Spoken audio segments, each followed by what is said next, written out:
morning. Sponsored by Ram Trucks, built to serve. Steelers, Ravens, two of the best teams in the league facing off yesterday. It was a close one most of the day. Lamar had the run game going, but once again struggled through the air. Started this game by throwing a pick six. Finished the game with 2 picks. Lost 2 fumbles as well. Steelers get the win. They remain undefeated at 7-0. But here's the losing quarterback, Lamar Jackson, on what went wrong yesterday. The turnovers, I feel, is the reason we lost the game. I put that on me. The start of the game, the first drive, a pick six. Then we drive to the red zone, a fumble. Got to get the ball out quick because we know they're dominant up front. And then a pick off the player from the flat, throwing at the mark.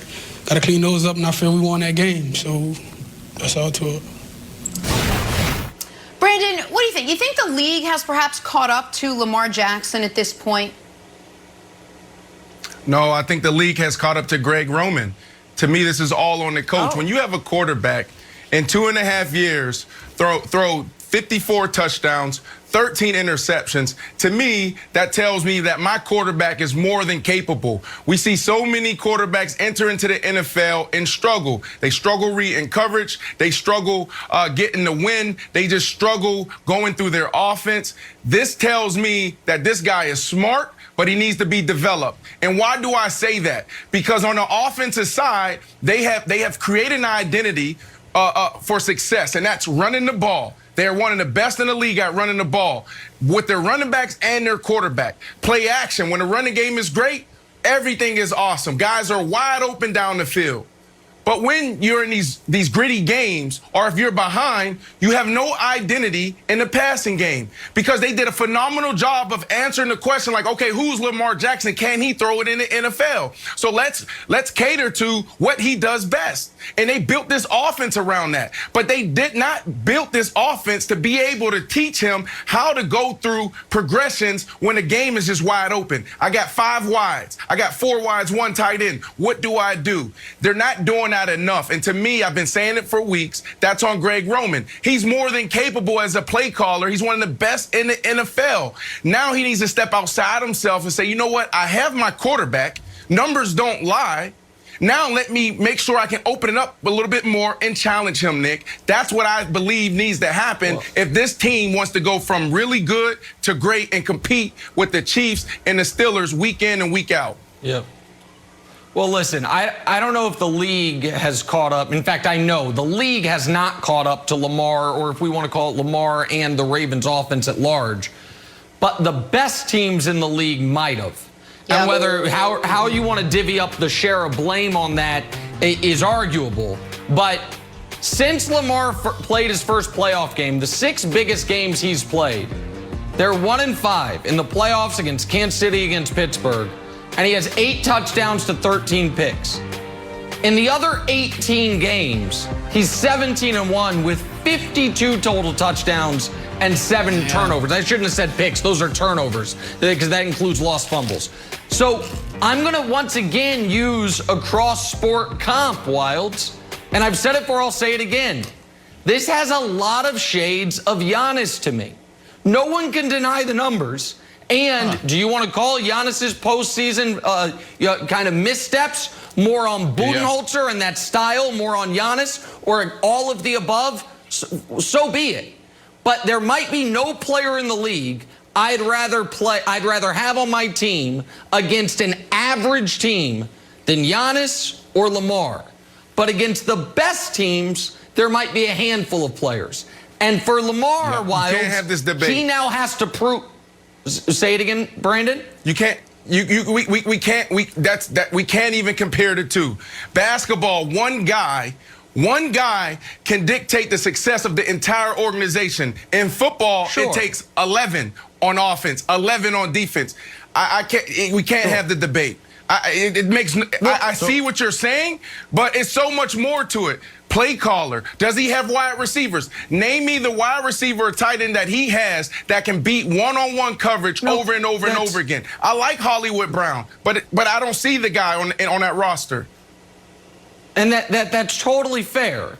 But the reason it's concerning, at least to me, is because that's the roster has not changed. When I show those two numbers, he has the same tight ends, the same receivers, and for one reason or another, he is and the offense, if we want to make it more than just about Lamar, and I totally agree with you about the IQ point, and I think that gets underrated with Lamar, against the vast majority of the league, this team and this offense is unstoppable. But in the playoffs or against the two best teams in the AFC, this team is imminently stoppable. And that, to me, Wilds, is incredibly concerning if you're a Ravens fan. Yeah, Katana, can we put up Nick's graphic one more time? Because, Nick, I actually think you're painting too rosy of a picture about Lamar against the rest of the league.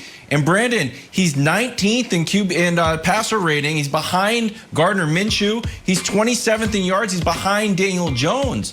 So I know they were able to run the ball yesterday, but he's not airing it out. And that's where I saw if we had this tweet from Hollywood Brown, where he's like, hey, if you got soldiers, what's the point of not using them? He had 2 targets. He had one touchdown. So I think there's some frustration, it seems, that he later deleted it. So I don't know if that counts. I guess we were supposed to strike that from the record. Still but to counts. me, there feels to be some frustration. It's not at Lamar. It's probably at Greg Roman, I assume. So yes, all right. The Hollywood Brown thing is one thing. As a wide receiver, look, Hollywood, quick advice. Don't do that publicly. Learn from me. Learn from your cousin Antonio Brown. You know, I feel you valid. You're a receiver. Your job is to catch the ball. But let's go back to Lamar really quick.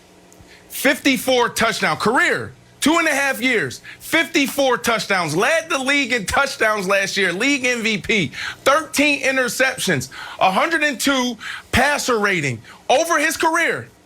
This dude can get it done. And it's not like I'm trying to, to me, it's about them actually going to the next level. And the way they built this thing was, okay, there's some question marks around Lamar Jackson. So let's build an offense that suits his skill set best. Great job, Greg Roman. But now it's time to go to another level. These guys are mature. Lamar Jackson has shown you that he can throw the ball. So now you need to make him uncomfortable in practice. Let's go into 5 wide. Let's go into 4 wide. Maybe they're doing it, but they're not showing this every Sunday. So that's why I say it's more on Greg Roman, because this guy has shown you that he can play in this league. Now develop it. He has 2 different identities when it comes to offense. There's the run game, misdirection, and all the cute stuff that they do there, and they do it well. And then they go in the spread when they need it, and then they look just disconnected. So I think this is more on Greg Roman, but they can get this job done if they want to go from good to great. All right, again, one of the headlines, Steelers now 7-0 after a win over the Ravens. The other headline, what happened to the Patriots yesterday up in Buffalo, desperate for a win, needing a late field goal to force overtime with the Bills. But instead, that Buffalo D knocking the ball out of Cam Newton's hands. New England loses. They're now a shocking 2-5 after dropping their 4th straight. Here's Cam after the loss. You know, I still am jeopardizing this team's success because of my lackluster performances of protecting the football. So, you know, Coach trusts me with the ball in my hands, and I wouldn't want it any other way, and I just got to do a better job with protecting it. So, yeah. So, Wilds, let me ask you, why do you think this Cam Belichick experiment has been so unsuccessful so far this season? Because he fumbled the ball. That's it. If he held on to the ball and we win the game, everything is different. Now, granted, our play call, it's true. If he, like, all of a sudden, it's like open season on the Patriots because he fumbled the ball. And if he bounced it in the end zone against Seattle, we would have 2 extra wins. Like, look, it was an ugly game, but I wanted to come out with an ugly win rather than an ugly loss. The one bright side, though, Nick, is you know how you have to sometimes wait for that all-22 camera? Well, you didn't have to wait for this game. You could just study the film because the Bills and the Patriots had the whole team right there because we have no downfield threat. The Bills had everybody up there like, oh, look, the full team right there. That's good. That's good for the class picture. So I think our play calling leads a little bit to be desired, but I'm still feeling okay. Well, listen, there's a lot of blame to go around, but Brandon, and you can wrap the show on this. This felt to me like a game that sticks with players. I think the Patriots know what a win there would have meant. what it would have meant to Buffalo's psyche, what it would have meant to the Patriots' psyche, what it would have meant in the standings. So even if you go kill the Jets next week, I feel like there's part of Cam's brain's like, oh my God, now we should be 500. Now we should be here. I worry about those lingering effects for the rest of the season for him, Brandon. Yeah, he's been trying to get over the hump for the last couple weeks, right? To me, I chop it up to COVID. Before COVID struck this locker room, they were playing really well, and we were actually highlighting Cam every single day on the show. So to me, it's more about COVID hitting, but now it's time for Cam to actually hold on to the ball and get these wins so they can get back on track. We got to go. Great show today. The conversation continues on Undisputed right now. Have a great day.